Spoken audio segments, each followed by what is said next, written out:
Imagine, if you will, a world without power, without fuel, where the only thing standing between you and freezing to death is the knowledge handed down from a forgotten generation.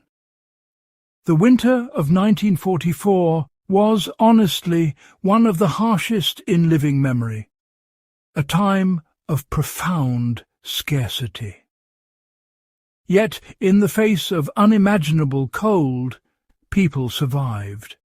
They did not merely endure, they innovated, using methods that required no electricity, no modern heating systems, and, crucially, no revealing smoke from a fire. These techniques, born of desperation, are, in fact, masterpieces of thermal physics, hidden in plain sight. In this journey back in time, we will unearth these lost secrets. We will explore how simple earth, clay and brick were transformed into sophisticated heating systems. These are not just historical curiosities, they are practical life-saving skills that remain as relevant today as they were nearly a century ago. You will learn how to create warmth from almost nothing, a skill that could prove invaluable when modern conveniences fail. This is the story of human ingenuity in the face of nature's immense power. We will delve into the science behind these methods, understanding not just the how, but the why. We will see how thermal mass can store the sun's energy, how a single candle can be amplified to heat a small space, and how a few heated bricks can provide a safe and warm night's sleep. The silence of the landscape was their shield, and the quiet, flameless heat was their salvation. Join me as we uncover the forgotten wisdom of a generation that mastered the art of survival against the bitter cold. The fundamental principle that allowed for survival in such extreme conditions is a concept known as thermal mass.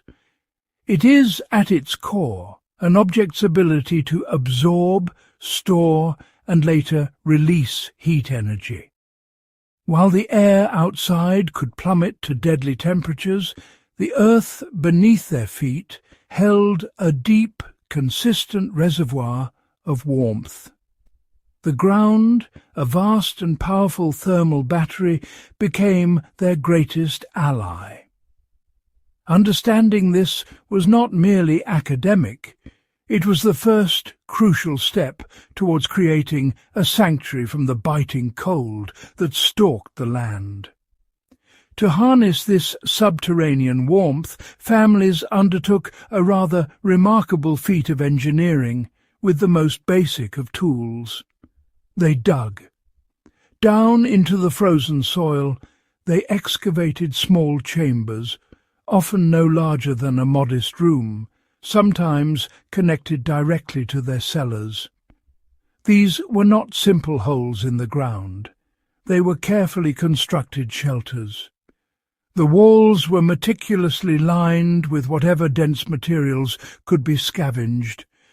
Stones pulled from frozen fields, broken pieces of masonry, or even thick, compacted earth. This lining was the key. These stones and packed earth served as the thermal mass. During the brief, pale daylight hours, any small amount of heat introduced into the chamber, perhaps from the body heat of its occupants or a brief, shielded moment of sunlight, would be slowly absorbed by the dense walls. Unlike the air, which loses heat almost instantly, the stone and earth would hold on to this precious energy for hours, clinging to every last degree of warmth. It was a slow, deliberate process of charging a natural battery. As dusk fell and the temperatures outside began their perilous descent, the process would reverse. The chamber, now sealed against the elements, would become a haven. The walls, having spent the day absorbing warmth, would begin to radiate it back into the small enclosed space. This was a gentle, pervasive heat, not the roaring intensity of a fire, but a steady, life-sustaining warmth that would keep the air temperature just above freezing throughout the long, dangerous night. The true genius of this method lay in its stealth. A traditional fire, necessary for significant heat, produces smoke and light, a beacon for unwanted attention in a time of conflict. These subterranean chambers, however, were invisible. There was no column of smoke to betray their location, no flickering light to be seen from afar. It was a form of heating that was completely silent and completely clandestine, a perfect solution for population living in fear. Survival depended not just on warmth, but on remaining unseen. The air within these spaces was often damp and heavy, a small price to pay for life. Families would huddle together, their combined body heat contributing to the delicate thermal balance of the chamber. Blankets, straw, and any available textiles would be used to insulate their bodies further, trapping the radiant heat from the walls and each other. It was a communal effort, a shared reliance on the physics of the earth and the warmth of their fellow survivors. This principle extends far beyond the specific context of 1944. Any dense material, from concrete to water containers, can act as a thermal battery. By understanding how to position these materials to absorb heat from a temporary source, be it the sun or a small controlled fire, one can create a system that provides warmth long after the initial source is gone. It is a timeless technique, a testament to the power of harnessing the simple, reliable properties of the world around us. When fuel is a luxury one simply cannot afford, even the smallest source of heat becomes, well, infinitely precious. A single candle flame, while providing light, offers very little in the way of warmth. Most of its energy dissipates uselessly into the cold air as light and hot gases that rise to the ceiling. But the survivors of 1944 discovered a way to capture and transform this meagre output, turning a simple candle into a surprisingly effective radiant heater. The key was a common household object, the terracotta clay pot. The device they created was honestly ingenious in its simplicity. It consisted of 2 or 3 unglazed clay pots, nested one inside the other, with small gaps between them maintained by washers or small stones. This entire assembly would be elevated on bricks, with a lit candle placed underneath. The central hole found in the bottom of most flower pots, now at the top of the inverted assembly, was crucial. It acted as a chimney, carefully directing the flow of heat. Here is the physics at play. The hot exhaust gases from the candle flame, which would normally rise and disperse, are trapped within the inner pot. The heat is forced to transfer directly into the clay. This inner pot becomes extremely hot, far hotter than the surrounding air. It then begins to radiate this heat outwards, not as hot air, but as infrared radiation, the same kind of heat you feel from the sun or a glowing ember. This radiant heat is then absorbed by the second, larger pot. This pot also heats up, though to a lesser degree than the first, and it too begins to radiate heat. If a third pot is used, the process repeats. This system effectively converts the candle's concentrated convective heat into a much larger surface area of gentle, radiant heat. Instead of a tiny column of hot air rising to the ceiling, you have a wide, warm surface, radiating heat in all directions, warming objects and people in the room directly. The elegance of this method is its efficiency. Very little of the candle's energy is wasted. The clay acts as a thermal intermediary, slowing down the escape of heat and converting it into a more useful form. A single small candle, which would have a negligible effect on room temperature by itself, can, with this clay pot assembly, create a noticeable zone of comfort. In a small insulated room or shelter, it could be the difference between shivering uncontrollably and being able to rest.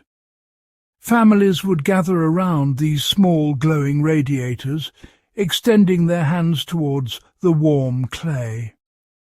It became a focal point, a tiny artificial sun in the heart of their frozen homes. Multiple small candles could be used to increase the output, but even one was a significant improvement over nothing. The fuel requirement was minimal. A box of candles could last for a considerable time, providing not just life-saving warmth, but also a comforting light in the oppressive darkness.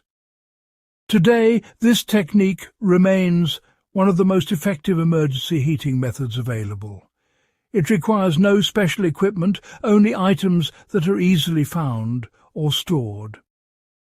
Understanding the principle of converting a small, high-temperature source into a large, lower-temperature, radiant surface is key. It demonstrates how a basic knowledge of thermodynamics can be directly applied to ensure survival when all modern systems have failed. It is a quiet, smokeless and profoundly effective use of minimal resources. Sleep is, well, a vulnerable state. The body's metabolism slows and its ability to generate heat decreases. In a freezing environment, honestly, falling asleep can be a death sentence. Preventing the lethal chill from seeping into one's bones through the long, dark hours of the night was a critical survival challenge. The solution, once again, was found in the principle of thermal mass, but this time applied on a personal, intimate scale. The simple common brick became a tool for creating a safe and warm sleeping environment. The method was straightforward and accessible to nearly everyone. During the day, or whenever a fire could be safely lit for cooking, several bricks would be placed near the hearth or directly in the hot embers. Bricks, being dense and ceramic, are excellent at absorbing and holding heat. They would be left to bake for hours, slowly accumulating a significant thermal charge. This was a way of capturing the fleeting energy of a fire and storing it for later use. Once thoroughly heated, the bricks were carefully removed from the fire. They were far too hot to be handled with bare hands or placed directly into a bed. Doing so would risk, severe burns, or even setting the bedding ablaze. Instead, they were wrapped in thick layers of cloth, old towels, rags, or pieces of wool blanket. This wrapping served two purposes. It made the bricks safe to handle, and, more importantly, it insulated them, slowing the rate at which they released their stored heat. These wrapped thermal batteries were then strategically placed within the bed. The most effective location was often near the foot of the bed, allowing the warmth to slowly rise and circulate up through the layers of blankets, warming the occupant's entire body. Sometimes a brick would be placed near the core of the body to provide more direct heat. The goal was to create a pocket of sustained warmth that would last for several hours, allowing for a period of safe, restorative sleep. To enhance the effect, people would create what was known as a haybox bed. The mattress, often just a sack filled with straw, would be placed inside a larger wooden box, which was then packed tightly on all sides with insulating hay or straw. This created a nest, drastically reducing heat loss to the cold floor and surrounding air. The heated bricks placed inside this highly insulated environment would retain their warmth for much of the night. Another variation was the sleeping stove, a small metal or ceramic container with a secure lid, into which hot coals or a heated brick could be placed.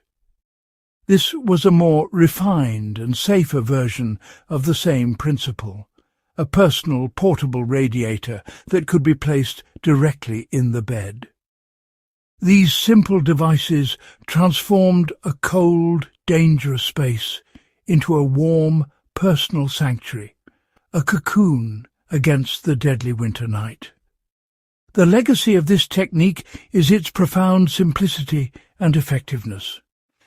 In any situation where a fire can be made, even for a short time, its heat can be stored in bricks, stones, or even sealed metal containers filled with sand or water. This stored heat can then be used safely and smokelessly when it is most needed, during the vulnerable hours of sleep. It is a fundamental survival skill, capturing energy when it is available and deploying it when it is essential for life. The winter of 1944 has long since passed, but the silence and the cold of a world without power are threats that remain. The knowledge we have revisited today is, well, more than just history. It is a blueprint for resilience. These methods, born from necessity, demonstrate a profound understanding of the natural world, a wisdom that we have largely forgotten in our reliance on modern technology. Learning how to create warmth from the earth, from a single candle, or from a simple brick is not an act of nostalgia. It's a practical investment in your own safety and the well-being of your family. A crisis does not announce its arrival. The time to learn is now, while the lights are still on and the world is calm. Waiting until you are cold and desperate is, frankly, too late. The ingenuity of the past offers us a powerful lesson, that the human mind, armed with basic principles and a will to survive, can overcome even the most daunting of challenges. The ability to provide for one's own warmth is a fundamental pillar of self-reliance, a skill that transcends time and circumstance. It is a connection to our ancestors and a gift to our future selves. I urge you to take these lessons to heart. Subscribe to Warcraft Survival to continue exploring these essential skills. Share this knowledge with those you care about, for a community that is prepared is a community that is strong. But most importantly, do not just watch. Practice. Find some clay pots, heat a brick, and feel for yourself the quiet, enduring warmth they provide. By doing so, you honour the resilience of those who came before, and forge your own link in the timeless chain of survival. Subscribe and stay updated for more survival stories.